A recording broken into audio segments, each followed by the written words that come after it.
times of history when mental illness becomes the norm rather than the exception in a society, a situation which Jung termed a psychic epidemic.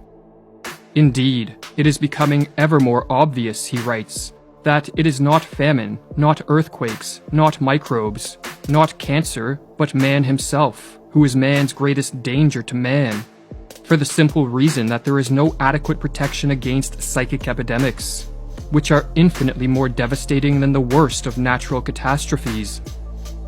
In this video, we are going to explore the most dangerous of all psychic epidemics, the mass psychosis. A mass psychosis is an epidemic of madness, and it occurs when a large portion of a society loses touch with reality and descends into delusions. Such a phenomenon is not a thing of fiction. Two examples of mass psychoses are the American and European witch hunts of the 16th and 17th centuries, and the rise of totalitarianism in the 20th century. During the witch hunts, thousands of individuals, mostly women, were killed, not for any crimes they committed, but because they became the scapegoats of societies gone mad.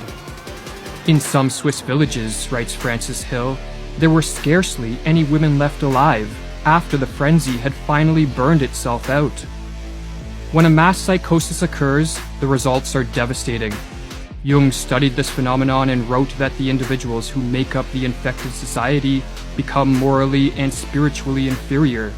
They sink unconsciously to an inferior intellectual level. They become more unreasonable, irresponsible, emotional, erratic, and unreliable, and worst of all, crime